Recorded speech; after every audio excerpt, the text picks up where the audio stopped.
Hello, welcome back to the new video guys.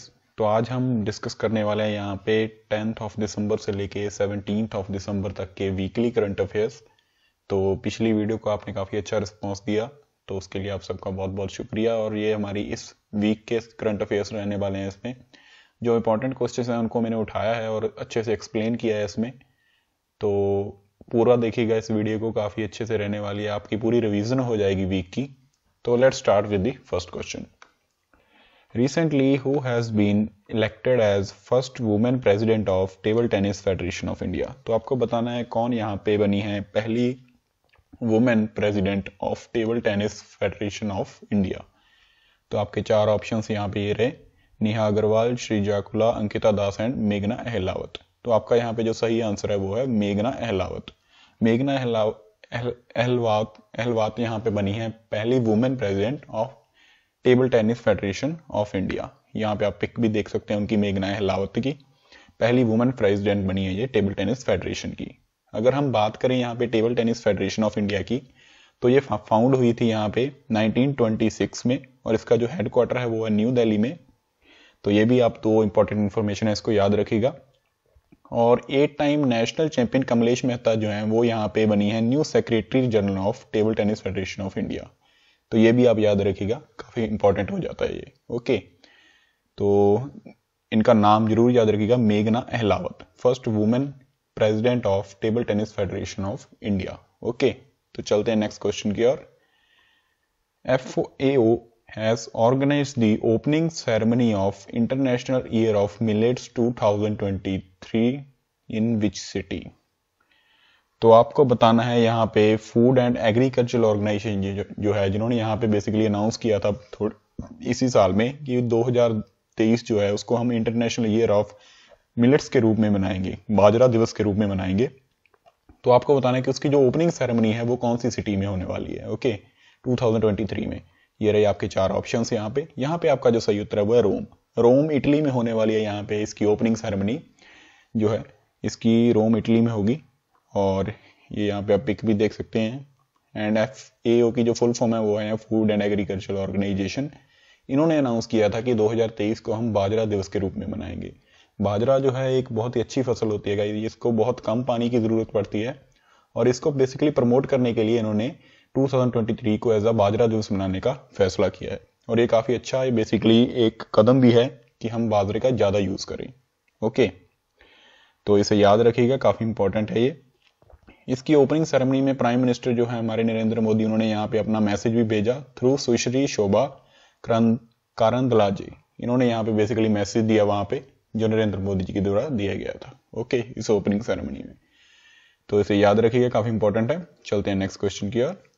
Who has recently become India 77th chess grand master? तो आपको बताना है India के 77th number के chess grand master कौन बने हैं अभी। तो ये रहे आपके चार ऑप्शंस। यहाँ पे आपका जो सही उत्तर है वो है आदित्य मित्तल। आदित्य मित्तल बने हैं 77th chess grand master of India. Okay, and ये बेसिकली मुंबई से बिलोंग करते हैं, और इन्होंने यहाँ पे 2500 पॉइंट जो है सिक्योर कर लिए हैं, जो कि चाहिए होते हैं ग्रैंड मास्टर बनने के लिए। तो इसे याद रखिएगा, काफी इंपॉर्टेंट है। And Mittal is also the 5th Indian to achieve the GM title in 2022 after Bharat Subramaniam, Rahul Srivastava, V Pranav and Pranavanand. तो ये पांचवें बने हैं यहाँ पे 2022 में GM टाइटल को अचीव करने वाले इन दी 2022। तो इसे याद रखिएगा, काफी इंपॉर्टेंट है। चलते हैं next question. Which bank has recently win the EAG award 2022 on financial security? तो आपको बताना है कौन से बैंक ने यहाँ पे जीता है यहाँ पे EAG award 2022 on financial security. तो ये रहे आपके चार ऑप्शंस। यहाँ पे जो आपका सही उत्तर है वो है bank of Baroda. Bank of Baroda ने जीता है इस अवार्ड को। तो बेसिकली EAG का क्या मतलब है यहाँ पे? इसका मतलब है Eurasian group on combating money laundering and terrorism. तो बेसिकली इसको यहाँ पे देखा जाता है फाइनेंशियल टास्क फोर्स के द्वारा, और इस अवार्ड को अभी जीता है बैंक ऑफ बड़ौदा ने ऑन 6 दिसंबर 2022। ओके, अब बात यहाँ पे बैंक ऑफ बड़ौदा की हो रही है, तो हम थोड़ा सा उसके बारे में भी जान लेते हैं। बैंक ऑफ बड़ौदा के जो चेयरमैन है वो है हसमुख अदिया, एंड इसके MD एंड CEO हैं वो है संजीव चड्डा, एंड इसके जो हेडक्वार्टर्स हैं वो आपको मिलेंगे वडोदरा गुजरात में। एंड इसकी जो टैगलाइन है वो है India international bank. Okay, tagline of the bank जो है। तो ये थोड़ी सी उसके बारे में इंफॉर्मेशन थी, इसे याद रखिएगा। Move on to the next question. Who has been appointed as new chairman of NABARD. तो आपको बताना है नाबार्ड के नए चेयरमैन कौन बने हैं। ये हैं आपके 4 ऑप्शंस। यहाँ पे काफी इंपॉर्टेंट क्वेश्चन है ये। तो इसके जो नए चेयरमैन बने हैं उनका नाम है यहाँ पे KB शाहजी। KB शाहजी बने न्यू चेयरमैन ऑफ नाबार्ड। और नाबार्ड की फुल फॉर्म क्या है, सबसे पहले तो ये जान लेते हैं, national bank for agriculture and rural development. तो ये नाबार्ड की फुल फॉर्म हो गई।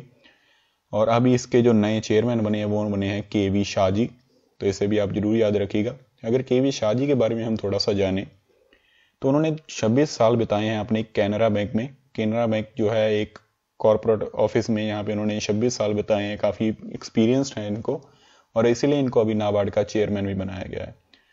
और नाबार्ड की अगर हम बात करें तो इसकी जो स्थापना होती है वो होती है 5 नवंबर इन 1982 by the Indira Gandhi with an initial capital of 100 crore. 100 crore capital के साथ इसकी स्थापना हुई थी 1982 में इंदिरा गांधी के द्वारा।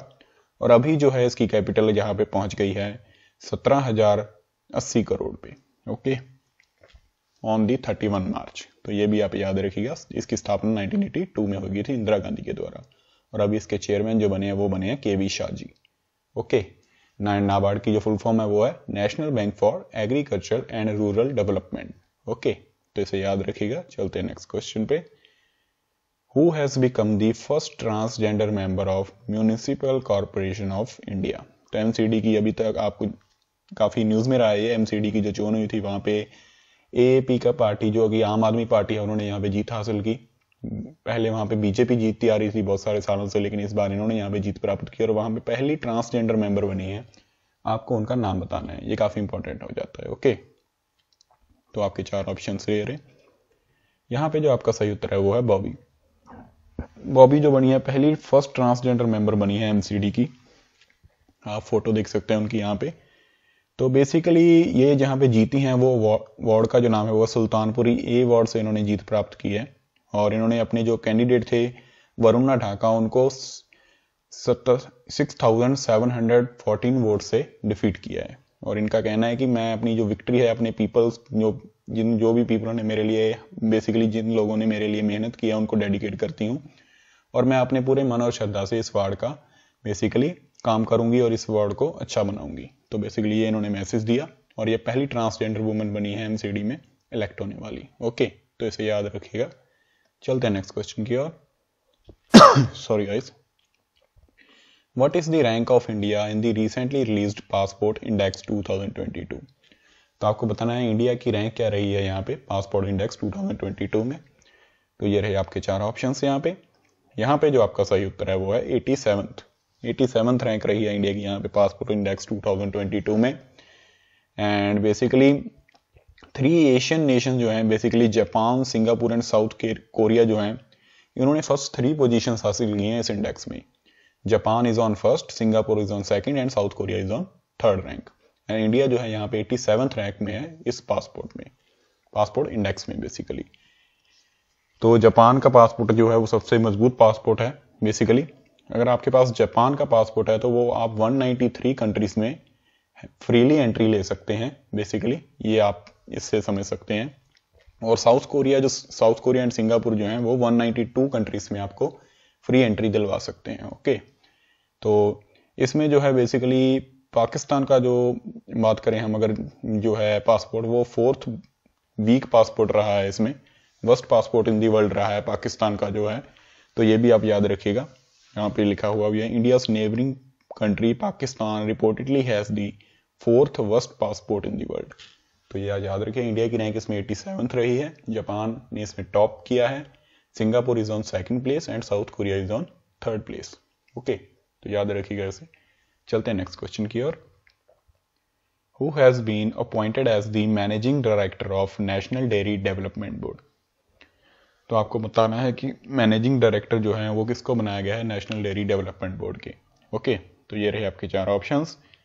यहाँ पे जो आपका सही उत्तर है वो है मीनेश सी शाह। मीनेश सी शाह को बनाया गया है यहाँ पे NDDB का मैनेजिंग डायरेक्टर। तो सबसे पहले यहाँ पे जो बात हो रही है अगर नेशनल डेयरी डेवलपमेंट बोर्ड की, तो पहले हम थोड़ा सा उनके बारे में जान लेते हैं।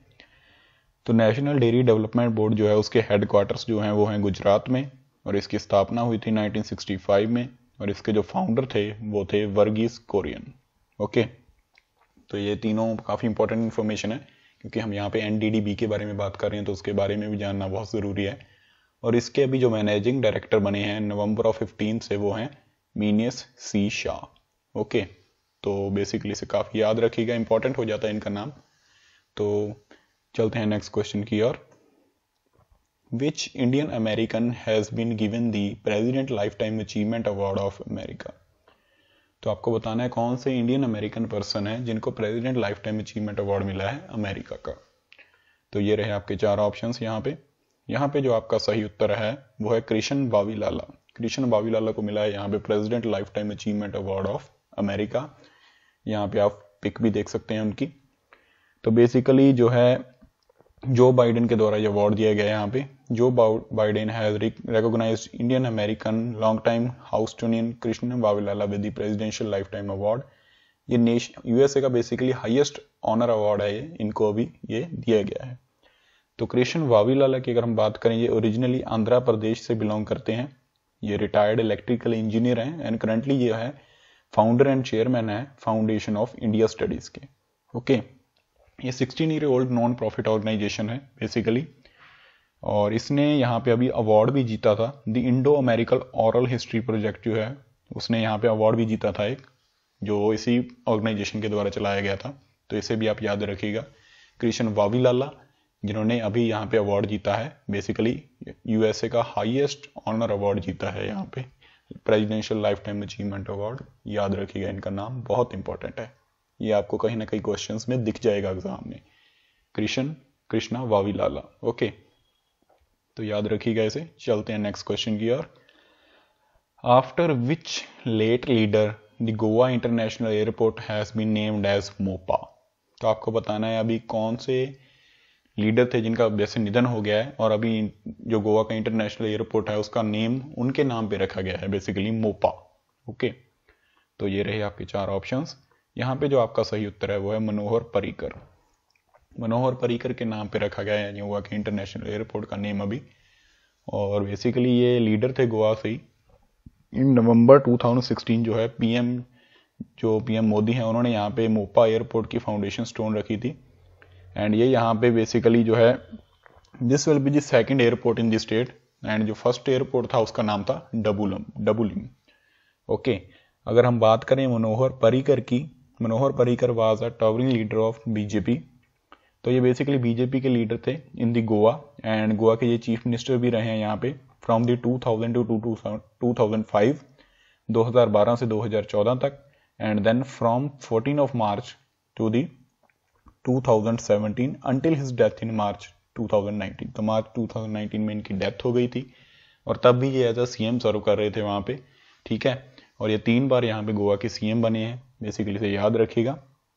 एंड ये मनोहर इंटरनेशनल एयरपोर्ट है जो ये यहाँ पे सिचुएटेड है near Mopa village in the north Goa, और इसको बनाया गया था with the cost of 2870 crore rupees.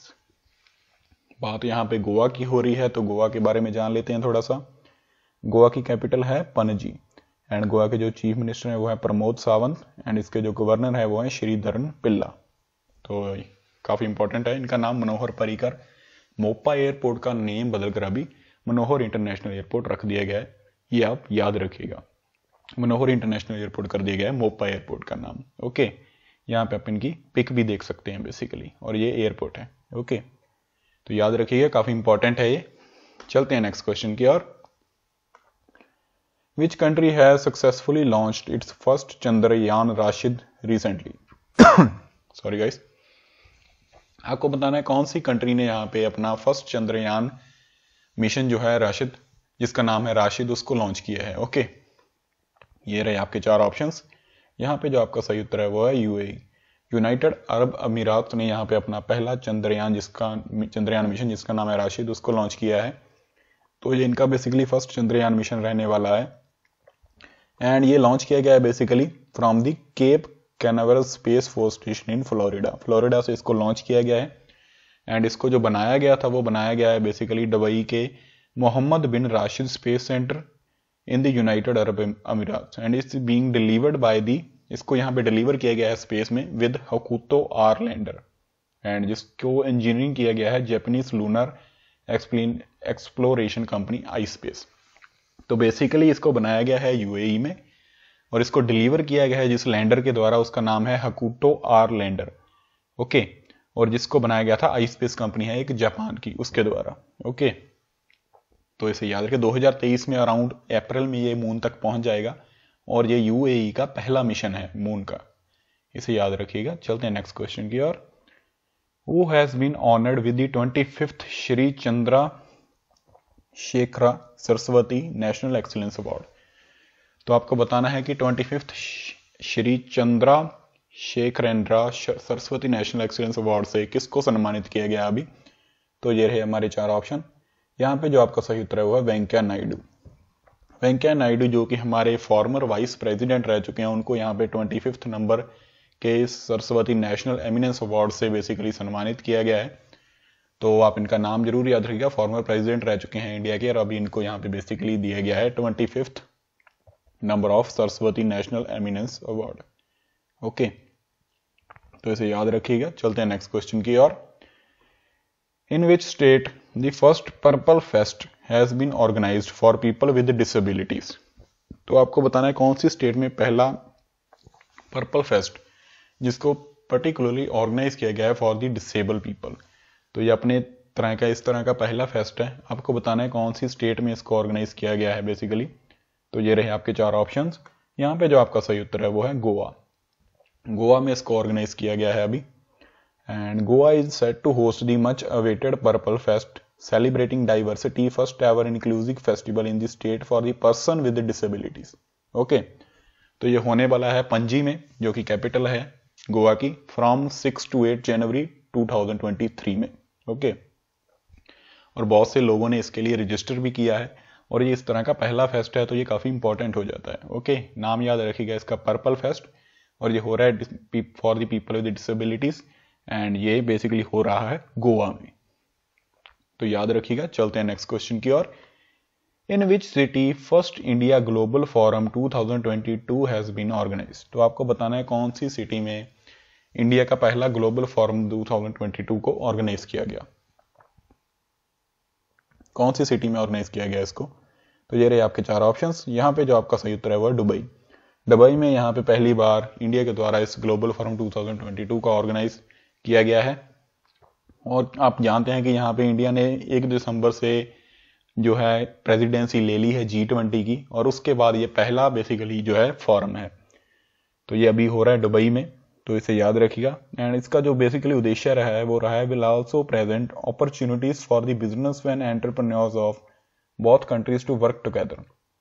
तो बेसिकली जो बिजनेसमैन हैं एंड एंटरप्रेन्योर्स जो हैं दोनों कंट्रीज के आपस में अच्छे से काम कर सकें एंड ग्लोबल इंपैक्ट बनाया जा सके, उसके बेसिकली इसका ये उद्देश्य रहा है और इसको करवाया यहाँ पे बेसिकली जो है हुआ है, ये दुबई में हुआ है और इसका इनॉग्रेशन किया है हमारे जो एक्सटर्नल अफेयर्स मिनिस्टर हैं एस जयशंकर। इन्होंने बेसिकली इसका इनॉग्रेशन किया है इन द UAE।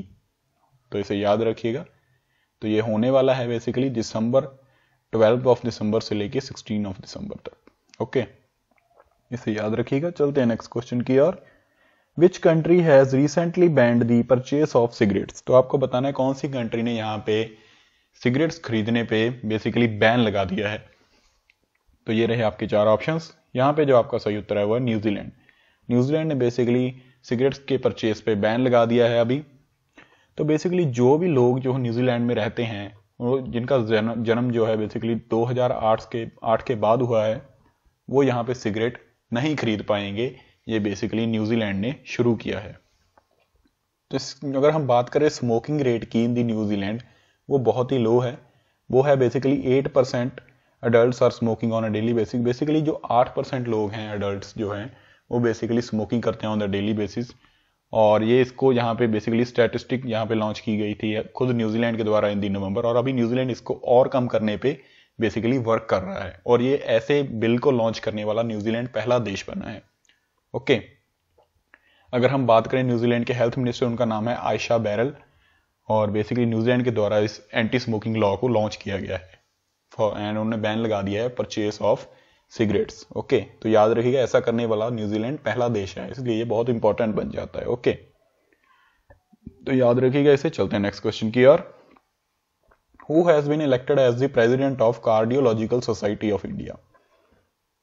तो आपको बताना है कि कौन बने हैं यहाँ पे कार्डियोलॉजिकल सोसाइटी ऑफ इंडिया के प्रेसिडेंट अभी। तो ये हैं आपके चार ऑप्शंस।